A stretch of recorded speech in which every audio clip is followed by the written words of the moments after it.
em si mesma, porque passa. O que não passa é aquilo que vem de Deus. Então aquele jovem, aquela jovem, e você mesmo que entrou na obra para servir a Deus, atraído pela arte, se o Espírito Santo não se precipitar sobre você e sobre os jovens, isso não vai te sustentar. Sabe por quê? Porque você não vai ser sempre aplaudido, sempre reconhecido, sempre promovido. Não vai. Porque aquele jovem não vai entender a obra de Deus em sua vida se o Espírito Santo não for precipitado sobre ele. Estou sendo clara, sim ou não? Sim. E a gente corre o risco de ficar na arte pela arte, de fazer do serviço o nosso fim, ao ponto de o nosso povo não ir para o grupo de oração, o nosso povo não ir para a célula, e a gente mesmo não reza, não conhece a palavra de Deus, não celebra a Eucaristia, passa meses e meses sem se confessar, lidando diariamente com a vaidade, com o orgulho. A gente passa meses e meses sem se confessar, caindo em pecados da língua, de fofoca, porque são típicos do nosso meio. São típicos do nosso meio, não tem como não ter. Tem como combater, vencer, se nos deixarmos ungir pelo Espírito Santo. Senão, esse meio aqui, é um meio de fofoca. É ou não é? De crítica, de julgamento. Por quê? Porque é tão especial e tão sensível que é também muito vulnerável. Então nós precisamos da unção do Espírito Santo. E a unção do Espírito Santo só vem por um caminho: vida de oração. Vida de oração. Para entender a obra de Deus, aceitá-la e vivê-la. Não é para aparentar, é para compreender a obra de Deus, aceitá-la e vivê-la. A obra de Deus é um caminho de cruz. E quando a gente vai vivendo o nosso ministério, a nossa presença na comunidade, na obra Shalom, sem querer trilhar o caminho de cruz, a gente vai desviando, a gente não vive a obra de Deus. E mais cedo ou mais tarde, falta aquele peso e a gente evapora. Como tantos da caminhada de vocês evaporaram. Por que evaporaram? Porque estavam sem peso. É aquele algodãozinho que, se não for ungido, o vento leva. A unção do Espírito Santo nos faz trilhar o caminho da cruz, que é o caminho do discípulo, o caminho da renúncia, o caminho do abaixamento, como a gente vai ver daqui a pouco na vida de Davi. Então Davi recebeu essa unção. E a gente sabe que Davi foi um dos homens da Bíblia mais orantes. Os salmos, muitos são de Davi, atribuídos ao rei Davi. Era um homem de oração que se rasgava diante de Deus. Era um homem que ia à presença de Deus e confessava o seu pecado sem medo. Era um homem que louvava na presença de Deus, dançava na presença de Deus. Era um homem livre diante de Deus em primeiro lugar. Vivia aos olhos de Deus em primeiro lugar. Não era aos olhos dos outros. Não era aos olhos do mundo. Aos olhos de Deus. E aí, se a gente continua a nossa leitura, no versículo 14, a gente vai ver como foi que Davi entrou no serviço, que foi exatamente através da arte. Mas o que Deus queria dele não era a arte, era que ele fosse rei. O Espírito do Senhor tinha se retirado de Saul e um mau espírito procedente do Senhor o atormentava. Então os servos de Saul lhe disseram: eis que um mau espírito vindo de Deus, eu não entendo essa palavra, nem vou explicar. Um mau espírito vindo de Deus, né? Um mau espírito vindo de Deus, ou um mal permitido por Deus, te atormenta. Mande nosso Senhor e os servos que te assistem irem buscar um homem que saiba dedilhar a lira. E quando o mau espírito da parte de Deus te atormentar, ele tocará e tu te sentirás melhor. Então Saul disse aos seus servos: procurai, pois, um homem que toque bem e trazei-o. Um dos seus servos pediu para falar e disse: tenho visto um filho de Jessé, o belemita, que sabe tocar, e é um valente guerreiro, fala com discernimento, é de bela aparência, e o Senhor está com ele. Saul despachou logo mensageiros a Jessé com esta ordem: manda-me o teu filho Davi, que está com o rebanho. Jessé tomou um jumento, um pão, um odre de vinho, um cabrito, e mandou seu filho Davi levar tudo a Saul. Davi chegou à presença de Saul e se pôs ao seu serviço. Saul sentiu grande afeição por ele, e Davi se tornou o seu escudeiro. Saul mandou dizer a Jessé: que Davi fique a meu serviço, porque conquistou a minha admiração.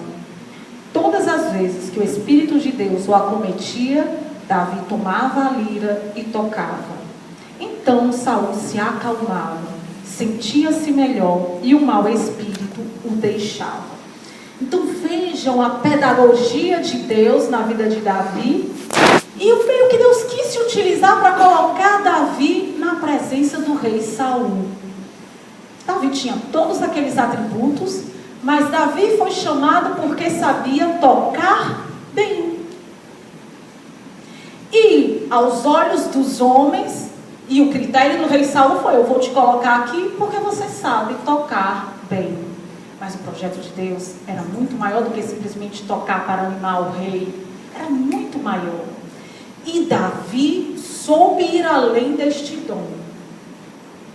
E é muito belo aqui que, quando eles vão escolher Davi para vir tocar para o rei, porque deveria ter outros que também tocavam bem, eles também têm outros critérios e outras qualidades que Davi tinha, que se acrescentam àquelas que a gente já comentou.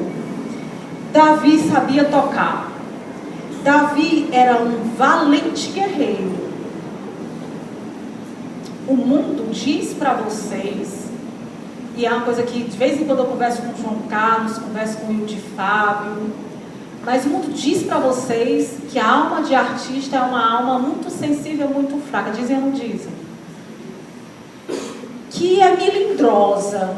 E que aí vocês, por muitos, não sei se vocês percebem isso, ou se isso é impressão minha, sabe, Edileia? São tratados por muitos assim como se fossem umas gelatinazinhas. A gente não pode, porque vão se ferir. E aí na obra o povo tem medo de corrigir o artista, porque vai se ferir. Tem medo de chamar atenção porque ele vai se ferir. Isso acontece lá na missão de vocês, sim ou não? Sim. Mas Davi não era uma gelatina. Davi era um valente guerreiro. Ele não desenvolveu só um talento da sua vida. Ele desenvolveu o talento de guerrear, de ser um homem forte. E nós não precisamos ser pessoas entregues aos nossos sentimentos e às nossas paixões. Eu ia dizer assim, nós não precisamos ser fracos, mas não precisamos mesmo. Nós precisamos ser pessoas fortes em Deus. Sabe por quê? Porque se nós não formos fortes em Deus, nós seremos abocanhados pelo espírito do mundo, pelo espírito da tentação, pela nossa própria carne. Nós precisamos ser pessoas muito fortes em Deus. Nós precisamos ser pessoas muito firmes. E Davi era esse valente guerreiro. Davi também sabia falar com discernimento, diz a palavra de Deus. E é algo que, se você é um líder, você tem que pedir a Deus, falar com discernimento. Gabriela, é o seguinte, eu sou muito sincera, eu sou muito verdadeira, comigo não tem meias palavras, eu não sou uma hipócrita, eu digo mesmo. Isso não é sabedoria, isso não é santidade, isso não é ser sincero. Isso daí é outra coisa. Isso daí talvez seja intemperança, vamos dar o nome certo. Isso daí é falta de autodomínio. Isso daí é não conseguir controlar a própria língua. É porque eu digo mesmo. Eu sou sincero, eu sou uma pessoa verdadeira. Davi sabia falar com discernimento, que é um atributo, que é um dom de Deus. O dom do discernimento é um dom de Deus. Você saber o que falar, como falar, quando falar de maneira a alcançar o seu objetivo, isso daí é um dom de Deus. Falar não só por falar, não falar para denunciar. O profeta, que às vezes tem gente que diz assim, não é porque eu sou um profeta aqui. O profeta não é aquele que denuncia, é aquele que propõe. E não é só aquele que propõe, é aquele que conquista para Deus. Então, saber falar de um modo a conquistar para Deus. A conquistar para o meu objetivo. Eu quero que esse meu ministério ensaie 3 vezes mais do que o que ensaia. Eu posso falar isso sem nenhum discernimento, já começar exortando, quebrando pau neles e não conseguir nada, a não ser antipatia. E ainda acho que as pessoas têm que me engolir como eu sou. Porque eu sou assim mesmo. E Deus que me escolheu. Deus escolhe e é irrevogável. Mas se você não corresponder, você não persevera. Não é Deus que te exclui, mas você vai ficando para trás. No caminho de Deus, ou se avança em santidade, ou se vai ficando para trás. E não é ninguém que tira. É você que vai sobrando.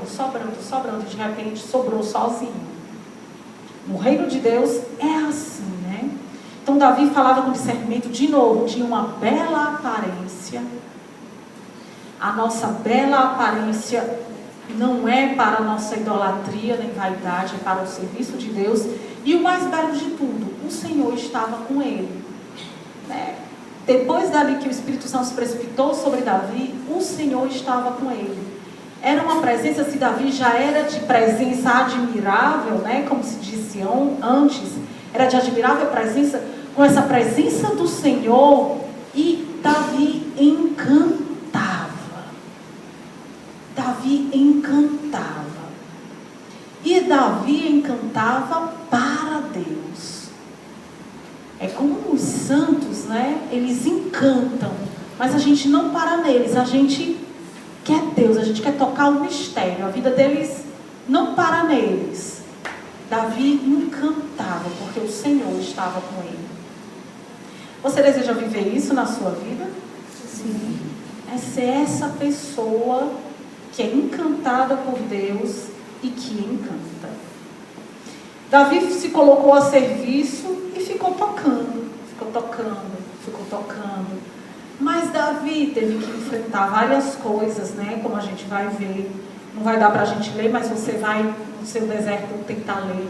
Davi teve que enfrentar o filisteu. Estava lá numa boa e teve a história do filisteu. Ele pegou as 5 pedrinhas, pá, na cabeça do gigante, né? Como se diz.